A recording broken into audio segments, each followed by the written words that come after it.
Trespass anything. You're trespassing. I asked you to leave. I gave you your refund. I want you to go. Okay? You just ruined my entire day. You are ruining my entire hour right now. I need you to go.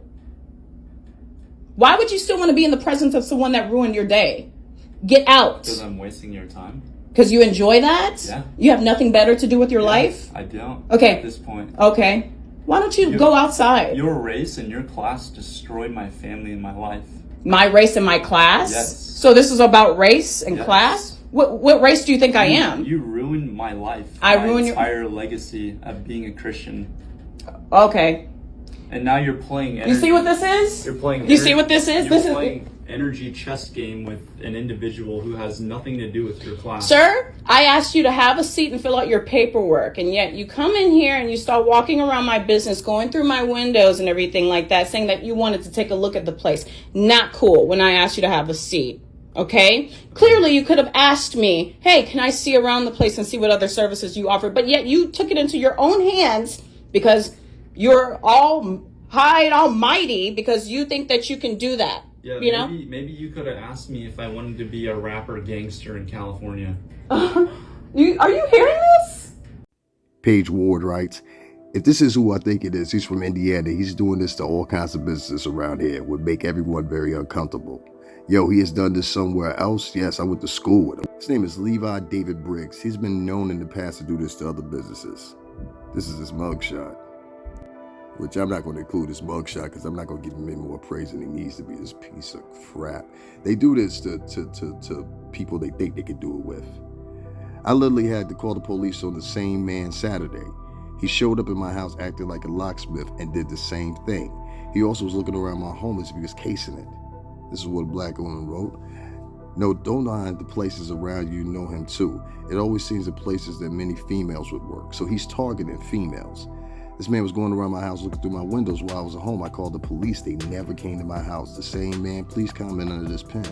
So once again, just like the shooting in Buffalo, and I try to explain to you guys, a lot of times these women are calling the police and they're not being paid. The police were called before filming, 5/29/22. They never arrived on 5/31/22. I was told by the police department that my call was still in queue. So that means that her call never reached anywhere. She had to call the FBI, naturally. And once again, if you hadn't read that,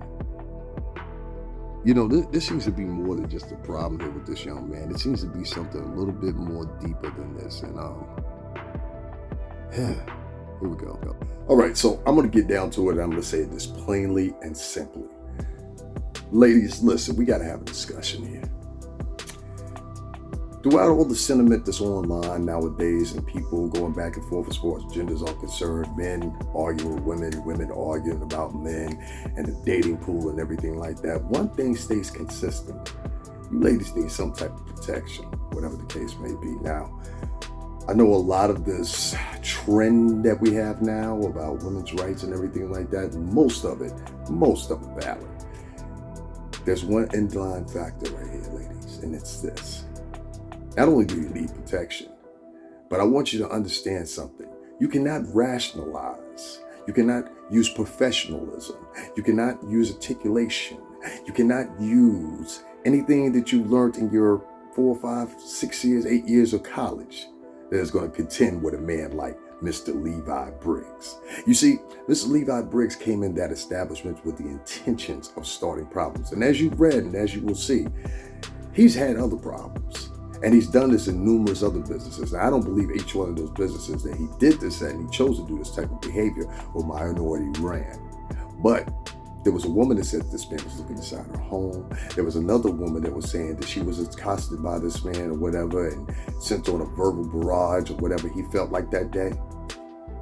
And the only underlying factor that I see here is with the negligence of the police to show up on a timely fashion or whatever, which I availed you guys of that now 2 times. I gave one example of Atlanta overhauling the 911 system because of, the duration of calls were taking this a little bit too long. I've noted and I've given you guys examples when I've talked about what happened in Buffalo, New York with the shooting that happened there and the mass shooting that took the lives of 10 people, all of which were of color. A woman was in the store and she called the police and the woman literally hung up on her or said she couldn't hear her, or whatever the case may be. I believe that that woman was heard on that phone, and her phone call, whoever the dispatcher was, male, female, black, white, whoever, didn't take that woman's phone call seriously. And I think a lot of you ladies, if you really dig deep down into it, if we did the demographics, you will see not only that this is a national problem, but this is just a problem in general. So ladies, let me just give you a little bit of advice before I get over here. One, don't try to rationalize with a nut.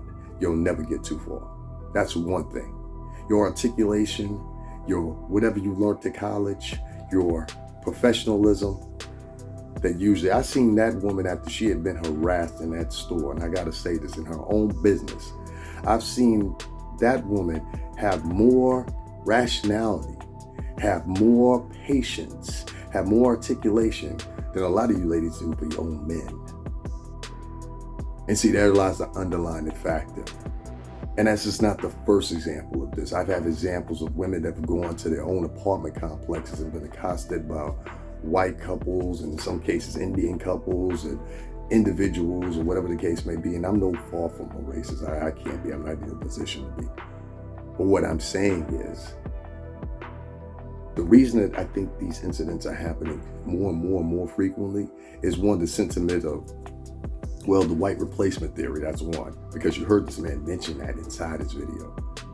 You heard him mention that. He tried to use reverse psychology on this one. And I can't imagine what he's done at other businesses. And from the litany of different people that chimed in on this original post and said, hey, I know this guy. This guy's done this at multiple businesses or whatever. I have no way of really giving a span of what other businesses, the business owners, the nationalities, cultures, religions, or whatever the case may be. But sir, Mr. Levi Briggs, I hope when you get to that jail, I hope that those men in there see this video and deal with you how they gonna deal with you. Because you don't get very far like this in those type of settings. See, this man, he ran around and he, in my personal opinion, he betted on his race. He betted on his race to get him out of any problem that he may have impending. In fact, I've personally heard white men say, because I live in Connecticut, it's a very white state. I've heard white men say before, and I quote, isn't it funny that, and he said this in front of me thinking that I couldn't pick up on it, I don't know what it was, and I chose to ignore it. But he said with his friends, he says, isn't it funny he could be completely in the right, meaning me, and if we call the police, when they get here, they'll believe us first? Now, he thought this not by presumption. He thought this by sheer race and notoriety that comes along with his race. So what I want to say to white cops, including black and Latin cops too, because sometimes y'all have a preferential treatment of whites versus your own people, when in fact, many of you have been hired to do that very opposite. What I would say to you guys is, just because it's a white man, you need to start taking an example of what you're seeing in the news that comes from your own Briggs and own other examples across this country now. These mass shooters, these people that are running into businesses and they're claiming religious reasons, or they're claiming white replacement theory like they're doing with many Latinos here. If it's any of these premises that revolve around religion, nationalism, separatism, it is your sworn duty as a police officer, it is your sworn duty as officials, it is your sworn duty that you should have taken care of this man way before he got to this woman's business. And in fact, I would even go even further. I think the reluctantness of not only you not showing up at that call once this woman had placed the call to 911, the reluctantness of not prosecuting this man as far as you could have initially before he went to several other businesses and did the same thing, the reluctantness of the locale in which this was at in the Midwest. And you couple that along with this woman seemingly having more respect, seemingly having more premise, seemingly having more empathy for this man than she did for her own. Now, sweetheart, I want to give you a piece of advice before I get off of here. One, you need to get some type of man, whether you hire a guard, whatever the case may be, so this repeat action doesn't happen. Because they're going to be wackos that saw your video that now is at 5.5 million views, and they're going to figure, you know what, let's see if we can do the same. Or it might fall into the turn of white brotherhood. Yeah. Bring back Hey Ho 7 days a week. You're going to find all these types are like that. And it's rising. And I think, personally, in my prediction, you're going to see a repeat of what happened up in Buffalo. So, ladies, all the frustrations and everything else you pit against men of color, and I'm not pointing fingers, I'm taking a very small skew of you. You might want to take in contention that the finger that you're pointing, this may be worse. And you may have an impending problem that's bigger than this, based on all your businesses and your jobs and everything else that you don't talk about online, but instead choose to talk about dating and how unfulfilled, unaccomplished, and etc. It goes along with, well, I guess me. Talk to you guys later. You could have asked me if I wanted to be a rapper gangster in California.